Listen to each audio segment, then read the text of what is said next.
everyone, and thank you for joining us one more time in what we have called Transforming the World Through Reflections.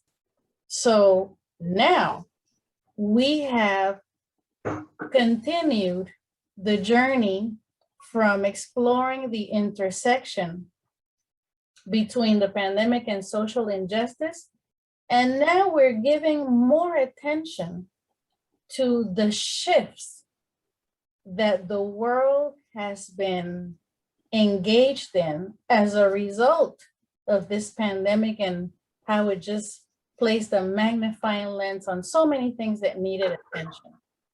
So this is what we're doing. We're focused on the shift, the shift.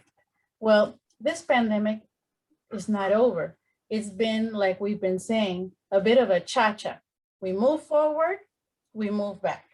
We move forward and we move back.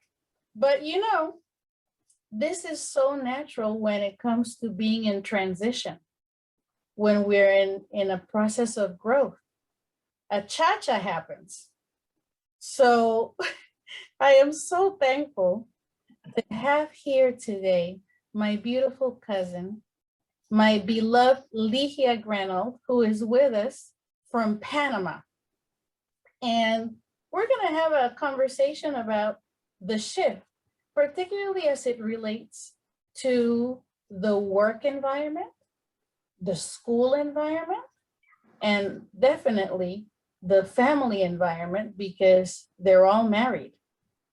So we've been going through this transitional experience of, for many people, returning to work in person, returning to school in person.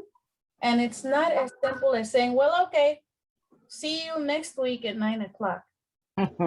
We're returning in new terms. The world is transforming.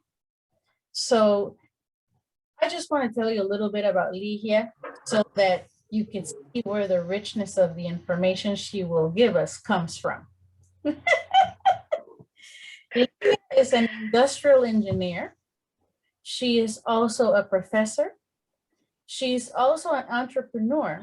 And one of her two businesses emerged during the pandemic, as it happened for many people. And this particular one, Barikiwa African Beauty, focuses on highlighting the richness of our African heritage. And it serves as a platform to educate about our history, which is so essential, particularly now, as social injustices have made very clear how important it is that we continue going deeply into our history to recognize our strengths, our resilience, and, you know, move beyond surviving. It's time to thrive. So I would like us to just jump in. Let's jump into this water. Let's just do this. Thank you, Ligia. Thank you for being here.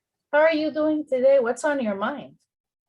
Well, first and foremost, a thank you for always giving me this opportunity to join you on this platform. Yes. You know, in order to educate, to share, you know, to experience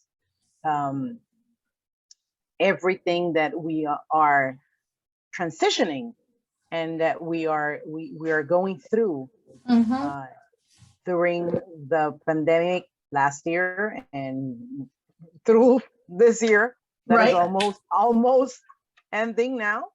Can you believe it? I can. I mean, we are already in September. And did you see me cha-cha with you just a while Right, ago? I saw that. I saw it. I moved it, you know, Yes. I moved back and moved forward. All right.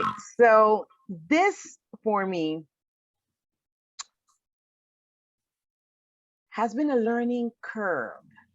The shift. Yeah, we should call year 2021 the shift. Yeah. Because we have learned so much during year 2020, which when you say 2020 is supposed to be a perfect vision. And it was a perfect vision to see all the flaws that we had and that we needed to take care of. Yes. And at the same time, it was a great opportunity of learning, you know, of experiencing new things that we didn't know we were capable of, and that we discovered that that comfort zone was not comforting anymore, that we needed to embrace, you know, other areas, that we were great, we were good in other things that we never knew and we never thought we could. Right. So true. And now that we are getting ready, or we're preparing little by little to embrace this new coming into the workspace, the university space, the school space, which is not going to be ever as before, because we're going to have the same spaces, but we won't be able to cover the same spaces with people anymore. See? We're going to have classroom with maybe 34 seats and we only can sit 15. Reconfigurations. We need to do new things now.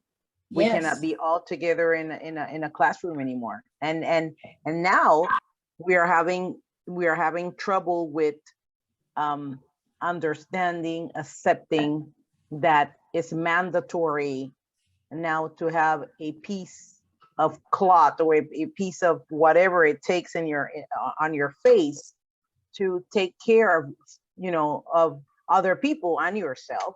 Yes. From getting a virus that has already mutated and has brought cousins and nephews and nieces and everybody together now. Right. And that it seems to be that it's getting worse every time. But at the same time, we need to take care. We need to innovate.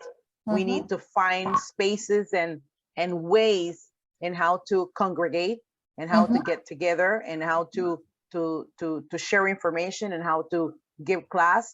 And let's start with the scholar part, the school. As I said before, and I mentioned, the spaces are not the same anymore. The spaces are the same, but how you cover the spaces are not the same. You cannot have 30 people in a classroom anymore. You have to have, you know, you must have 15, 20. For example, yeah. For example, give or take, right? Not only that, but you will still have students that will have to take classes at home.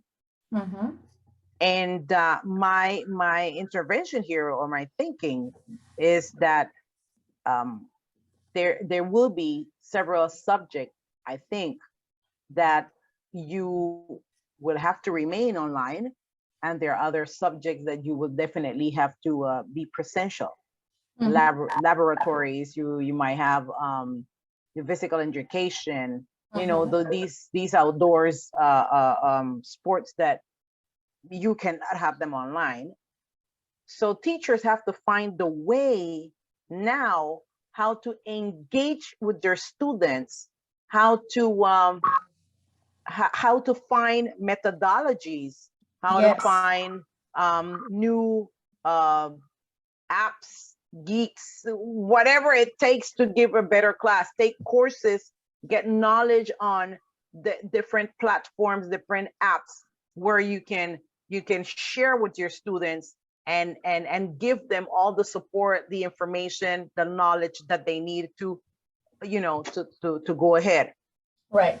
So it's not gonna, it won't be the same ever again. And we have to be constantly now learning. Yeah. In order to improve the way that we teach. Exactly. In order to improve the way that we engage with our students, because as I said, and I always say, there is no engagement if there is no relation, teacher student. Your student, they have to love you in order for for the teaching to be successful.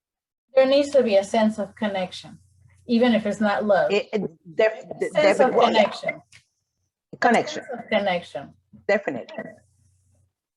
Yeah. And yeah. But the connection, the connection needs to be positive. That's why I said, you know, they have to love you, because Yes. there's many types of you know, of connection. I could just dislike the teacher because I just dislike the teacher, and I decide to just shut the learning, and I don't learn.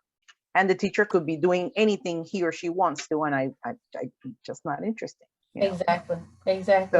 So it have to be that you've got to have some kind of a engagement with your students in order for them Yes. to learn.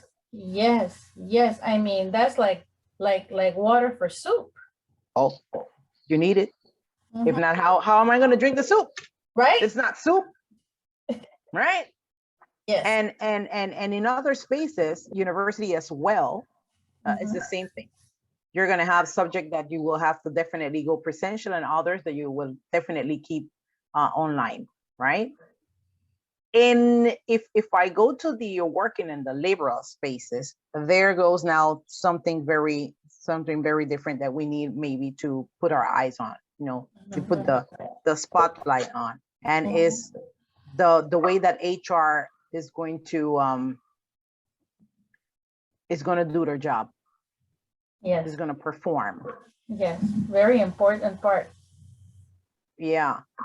HR now needs to not only find ways to bring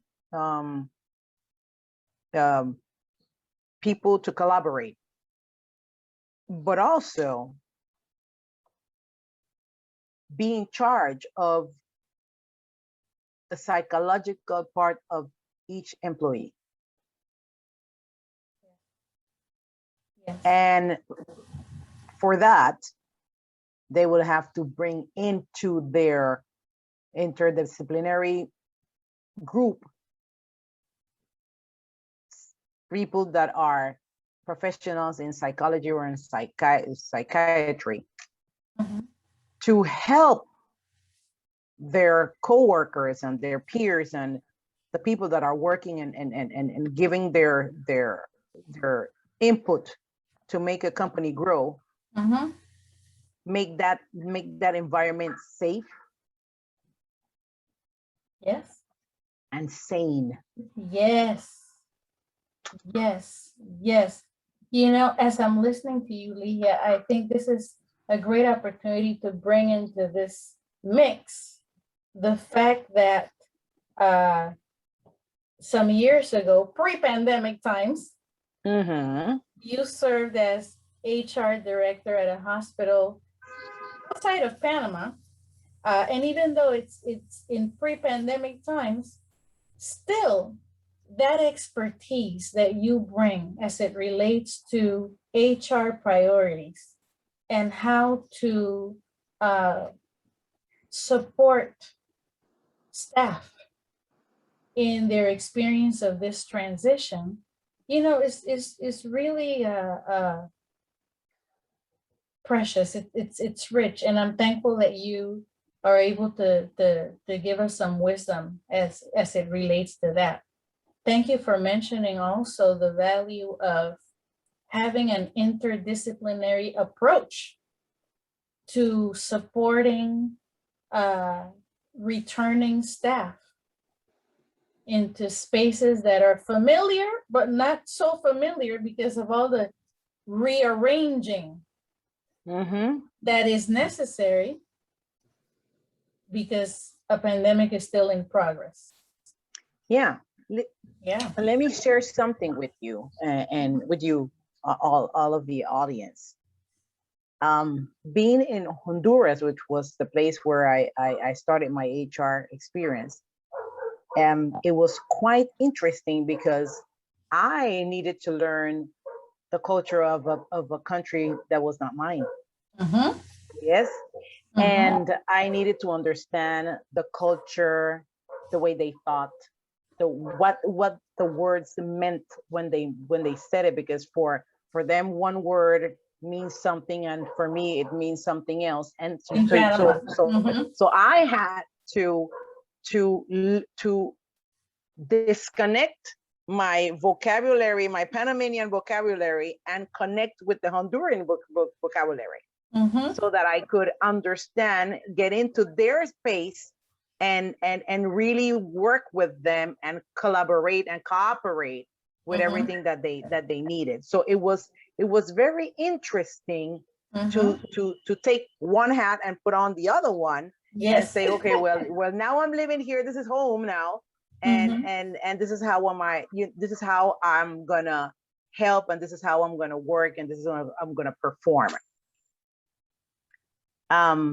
Finding employees to work for the hospital was very interesting, because not only you're looking for professionals that have to do with many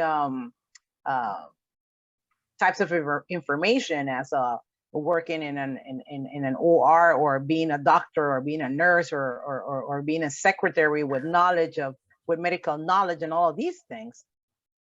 But at the same time, finding out their capability of correlating, or a capability of dealing with certain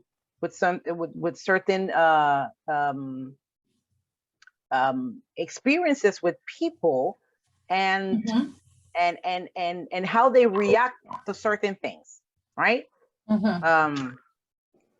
That itself helped me to learn more about how people think, how people react, how people will answer to certain events that will happen to them. So bringing that experience back to Panama, and working now for with a call center, Valentine's and Cabartas, which was the call center that I worked for 4 or 5 years, being an HR manager, I could now come back home and relate to all the information that I have gathered from Honduras, and use it in part here, but also learning my rules and my laws and everything that had to do with the practices that I was working on. Today, I will say that HR has a more outstanding responsibility with the community. Not only in ways of a general HR, but dealing with loss. Yes. Dealing with death. Yes. Dealing with depression. Dealing with burnout. Dealing with change. Plain change. Dealing with change. Change. Because you will have someone that is coming back to work, and the seat right next to her or him, that person is gone because of the COVID. Right. For example, yes. And previously you had 20 years working with that person. Can you relate to the pain of going back to work and not seeing that person anymore? The grief. The grief. The grief. Or dealing with my coworker that has decided that he or she is going to stay home for A or B reason, and I am coming back essential to work because I have to, because I have no computer, or because the space at home is not enough for me to work and I need to come back. Or and I have to, you're required work to. with this. You're required to, whatever that reason should be. Right. It's not going to be easy for that person. So HR today has a much more relevant saying and playing in this role of this new customized way of working. This is a new dress. It is customized to fit, and you Mhm. have to just wear it, embrace it, and play it. Mhm. What a challenge. I mean, what a challenge. And I have to agree with you. Human resources departments are faced with perhaps new things to explore, you know, because all that expertise needs to now navigate something that has not been experienced globally in 100 years. That's true.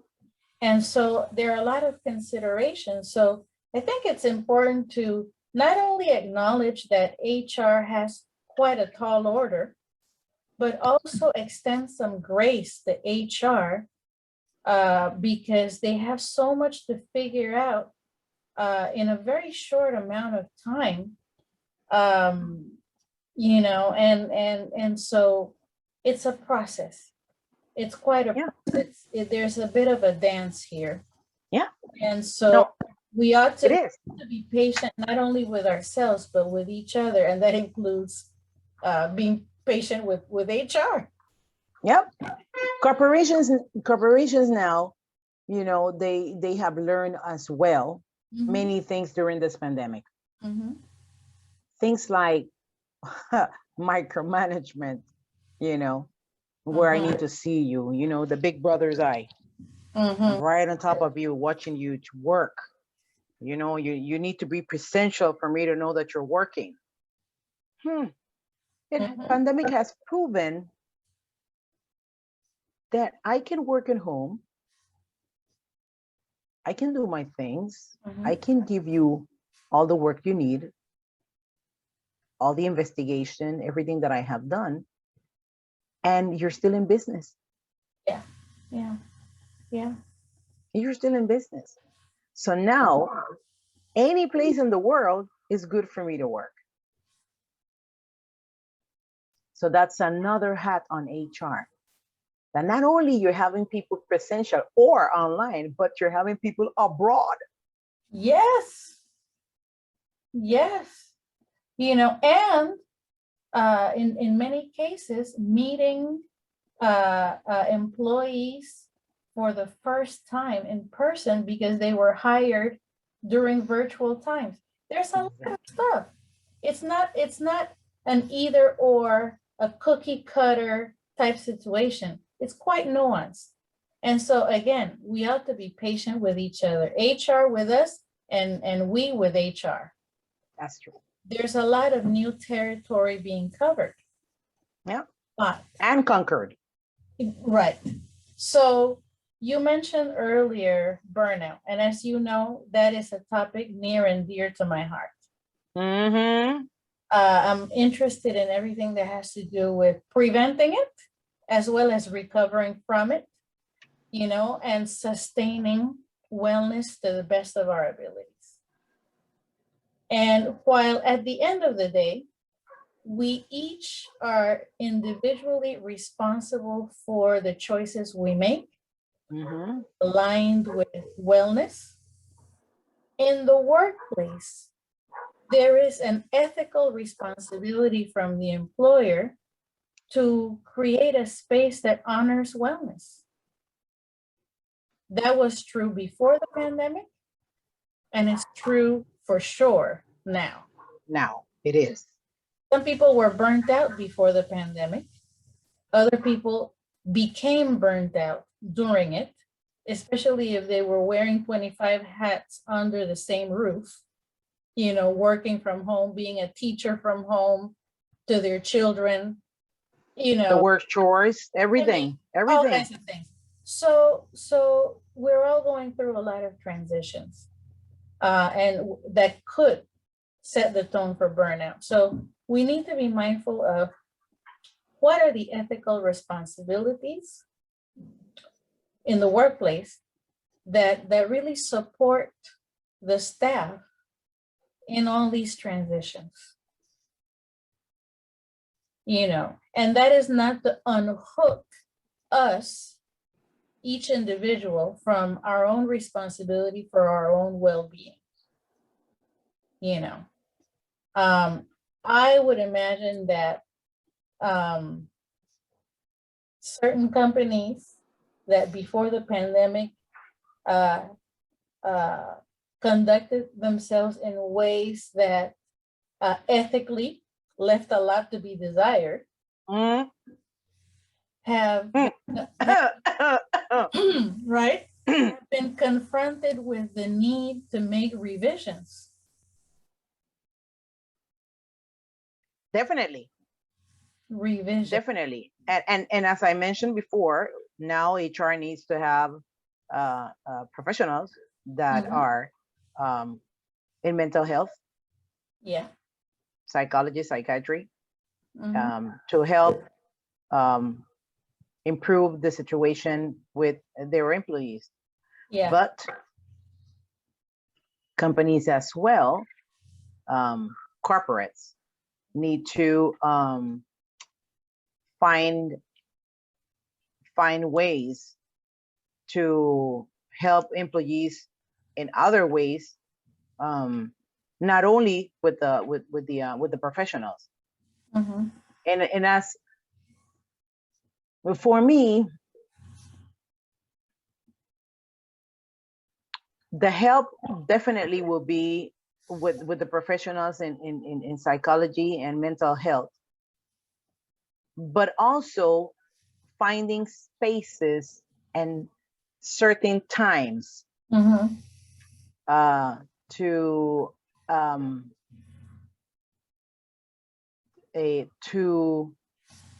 give the employees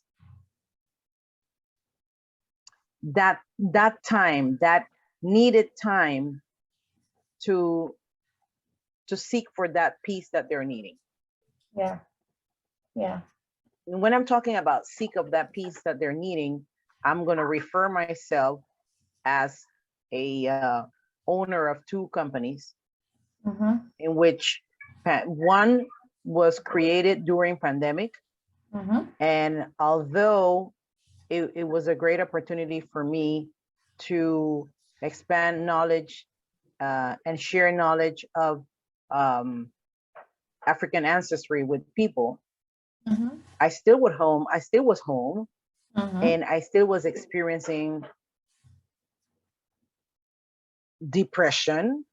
I still was experiencing burnout, anxiety, and I'm living in a place where I'm secure, where I don't feel violated by anyone or anybody, where I'm not having no kind of injustices coming on to me, nothing like that.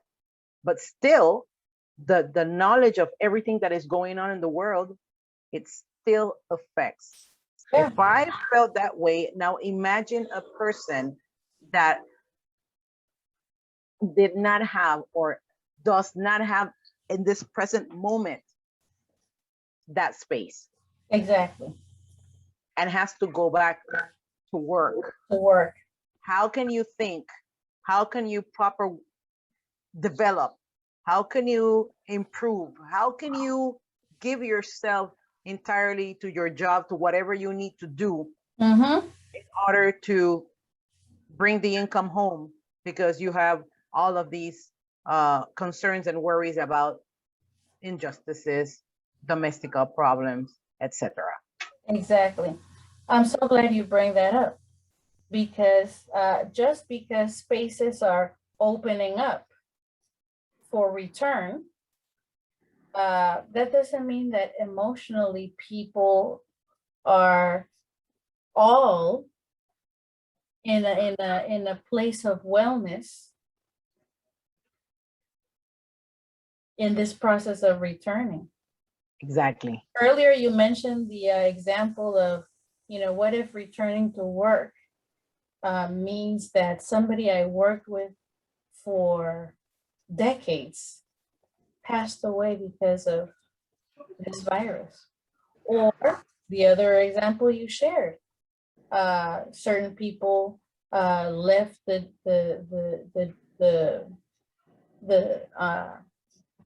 space to continue the work virtually, still connected to the company. Some people have made a shift in their professional life as a result of all the meditation that the pandemic invited. Certain things that maybe they didn't consider an option professionally, the risk to just move forward in a new career or a new version of their existing careers. So, you know, there are so many stories, infinite narrative. And in that return, we have to keep in mind the people who are not feeling well emotionally while returning. Yes. You know, Yes. now companies have what's called employee assistance programs, which provide mental health support when employees are in need of it. But we also have to keep in mind that not everyone feels inclined to seek that particular type of support. Yep. We know that many people in communities of color want nothing to do with that. Yes. For so many reasons, and so that's another consideration. Still, your idea about having a psychological or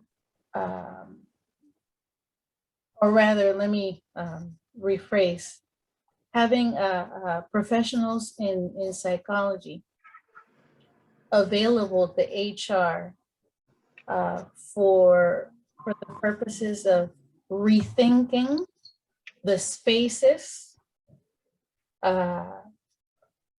people are returning to, rethinking the modalities of support, transitional process, is an intriguing idea. I mean, talk about the value of multiple disciplines coming together for the purpose of meeting wellness goals. Yes, but now I can add something to that now. Okay, put more sauce in it. Okay, so we have the buts here. Now, as intriguing and as good as it sounds to have that in order to help people with wellness, there will be certain countries that do not believe in that. So you might have a United States doing it, but it might take Panama, it might take Venezuela, it might take Costa Rica.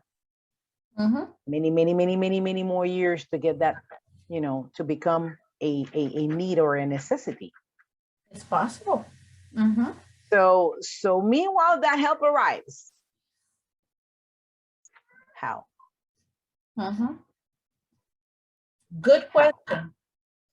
Good question. Again, it goes back to what are the ethical procedures of a company?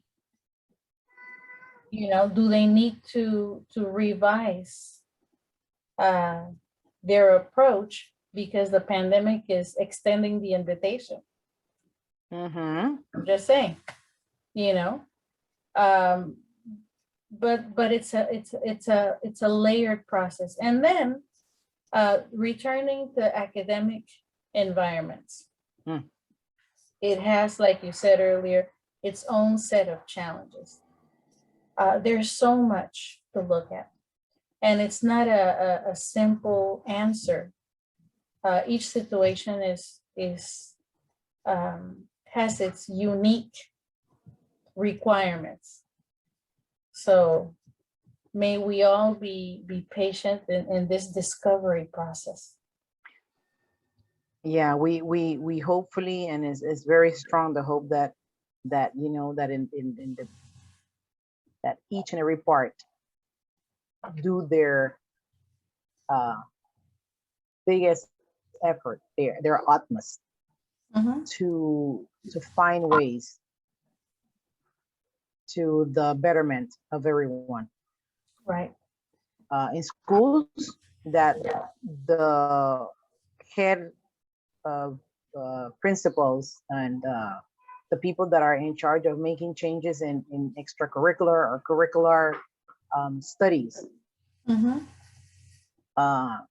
find ways to teach, to train teachers to do a better job in engagement, in information, in ways to give classes, to teach, in ways to get information, contents for students, you know, and corporately speaking, that these managers will embrace the moment that we are going through right now, which is to my opinion, a very precious moment to take care of what is the collaboration, what is the working in teams, you know, what is respecting, accepting, and valuing the information and the knowledge that everyone can put on the table. Right. Right. For HR to expand knowledge in not only the ways to hire and then the information that they're going to gather from their employees, but ways to help people in wellness in order to get because the culture of every company has changed as well. Yes. You know, every company's culture has changed. The mission, the vision, everything has changed. Yes. Yes. So you know, you need to look, you know, with bright eyes, with great lamps, magnifying lenses on and a lot of areas where there we were not looking before. Now we need to really, you know, get into work, you know, hands in. Yes. Get into work, hands in. Get into work. You know, this brings me to something that you and I have had the opportunity to discuss privately. And also, it's come up throughout some of the episodes that took place last year in this unexpected podcast. The idea that being at home engaged many people in going deeply into their life story, going deeply into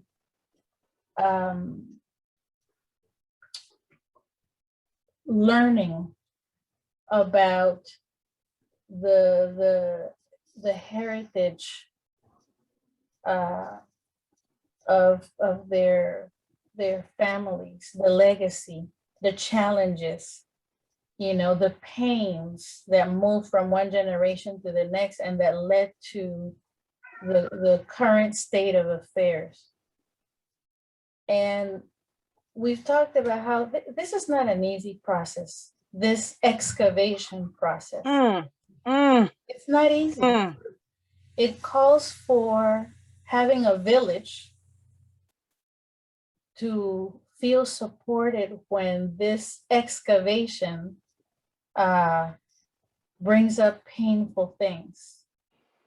And this is the kind of thing that is needed in this shifting happening worldwide. We have to go deep into history to understand the present and make some conscious new choices that will shift the quality of our lives. It's not going to be easy, and it's not going to take 5 minutes. Tell me about it. What are your thoughts about this? Tell me about it. with Bariquiwa being created, and talking about all our ancestry or history, I encountered myself with my own history, my own experiences for a lot of years that has brought a lot of pain into my life. Understanding why, where, how it became so painful. When did it started? Who started it? Where it came from? Why would I want to cut the cycle or continue the cycle? And I decided to cut the cycle, right? But this is a result of all the investigation, all the excavation that I'm going through, because not that I went through, I'm going through, teaching other people, teaching people about our ancestry, our history, the things that the behaviors of generations, the way how we act, the way how we react, the way we do things, and we don't understand why we are reacting or behaving in a certain way. Right. No accident. It's not an accident. It's not easy. It is really painful, because as I went into layers and layers and layers and layers and layers and layers, every time I dug in, the pain will just explode on my face. It will come back out, and I will say, here I am. And I have learned, and I have understood that if we don't do something about it, it will continue to try to compound. Yeah. So Tension.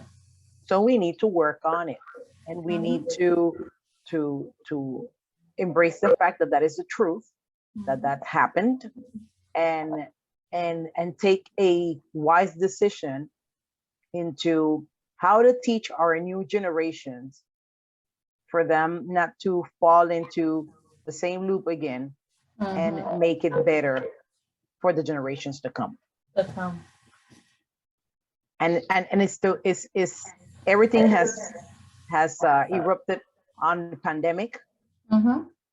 But I will say that as it has been very painful, it has been as well very nurturing, very